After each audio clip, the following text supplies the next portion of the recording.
Yes, people. Now we're back with another video. So as you can see by the video title, this is about how to activate somebody's buying trigger. Now directly, this video is for somebody who really wants to elevate their sales game, increase the conversion, increase in their winning potential on sales calls, and just overall, like I've mentioned in a few videos, this is directly coming from somebody who used to completely fucking suck at sales. Completely suck. I used to suck at a lot of fucking things, and sales and communication was most definitely one of them. Now, when I was a teenager, I always used to classify myself as a very, very low performing guy. What I mean by that is somebody who didn't really have much motivation, energy, discipline, drive to really want to be a high achiever.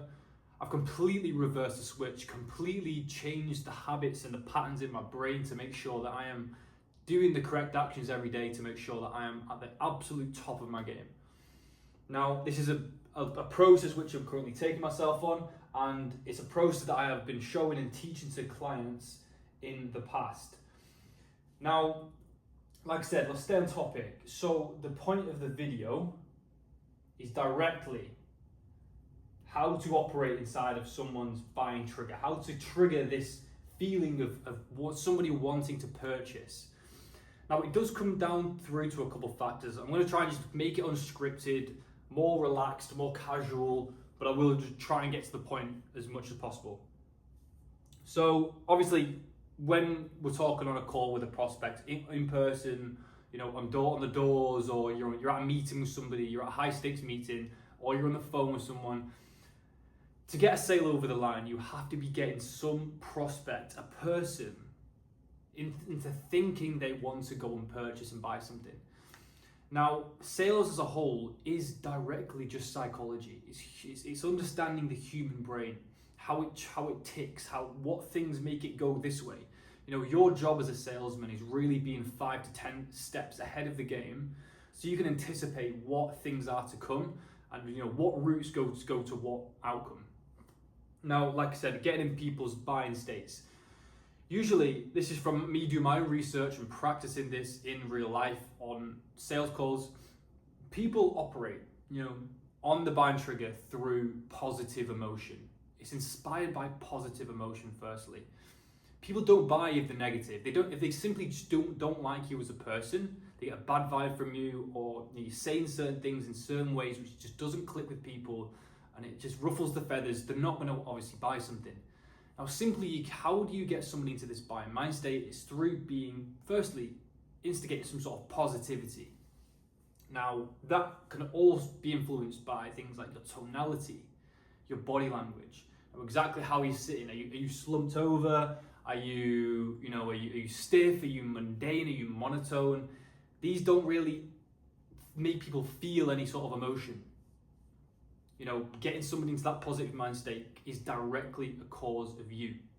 Now, obviously, thinking in terms of, if you're going to try and talk about fixing the issue for somebody, let's say for solar sales, that's what I've been directly working in, or maybe it's online fitness coaching. You know, you're obviously trying to make somebody sign up towards a product. Now, on the road to be able to do that, just you need to be making them like you as a person. That's called rapport building. Pretty basic shit, right? Positive rapport building. Now, how do you obviously build rapport? If you're somebody who's pretty antisocial like me, this actually was a bit of a fucking problem. And I think for the majority of salespeople in general, just completely forget that rapport building is actually so fucking crucial. It's literally, you're not going to be getting anybody into a buying mind state if you don't have rapport built up. So rapport. How do you build rapport with someone? I like to view the analogy firstly as from a sale, as like taking off a plane, driving a plane. I know the fucking trajectory of a plane going towards a destination. The first part of the sale is that rapport building stage where this touch point, the friction, the touch points on the fucking runway are the rapport to get the sale on the go, to take the plane off into the air, to gather that momentum. It's always needed. I don't want to be going directly into how to fucking build rapport with someone, but obviously being a charismatic person is a really, really viable thing. If you obviously can't fucking talk and say hello to people, that's a serious issue, but you should know how to make somebody like you. Certain shit like charisma, being present with people, being quite warming and positive, and also quite powerful. Though that is really the element of charisma and what can really help people get attracted to you as the sales agent, get them to understand the meaning behind the product and the company that you work for. Like I said, if you're not operating people's buying mind states in this positive state, you're really, really going to be wasting your time, you're wasting the prospect's time, and everything's going to go to waste. So getting people into this positive mind state, I mean, simply as well, with a buying mind state, there's two emotional states which every prospect must be into. These are the dominant buying mind states. So grab a piece of paper, get a pen, write these two down. These are fucking crucial. It is the fear of loss or inaction and the desire for gain. Now, if you're not triggering these 2 points, there's literally no point in carrying on a conversation with a prospect. If you're Mr. Logical and Mr. Rational all the time, thinking so logically about how you're going to fix someone's problem, it's going to bore people, it's going to drain them so massively.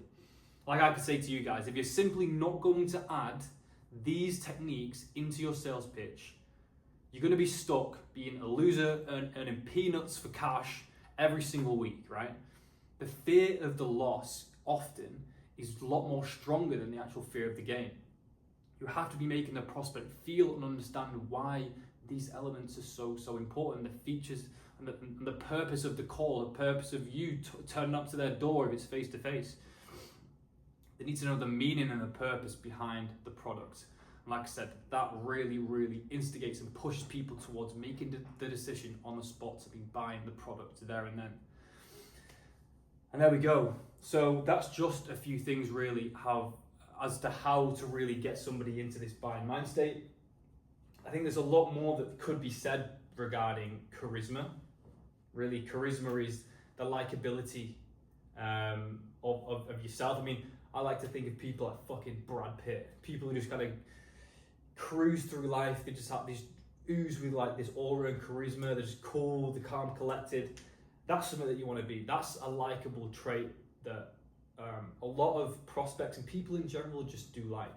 I read in a book once that if you're cold calling somebody, the feeling of indifference straight away is what comes to mind when you're on a call with somebody. You don't know them, you've never spoken to them before, they don't see you, they don't know who you are. For example, if you simply just compliment somebody that you do not know, or if somebody compliments you that you do not know, you're instantly going to like them. Even if they're the worst person in the world, you know nothing about them. This first initial feeling of indifference is actually quite a positive and a power to you as a salesperson who wants to get to that next stage in the sales process. You know, really just complimenting people, making people feel good, especially coming from somebody who is indifferent to them, who has no feeling of positive or negative, is a real power for you. So definitely take advantage of those. Now that's all I need to be saying for this video. If there's anything else you want me to cover, more specifically, potentially more deeper on charisma, those are things that are coming over. And let me know in the comments and we'll see you in the next one.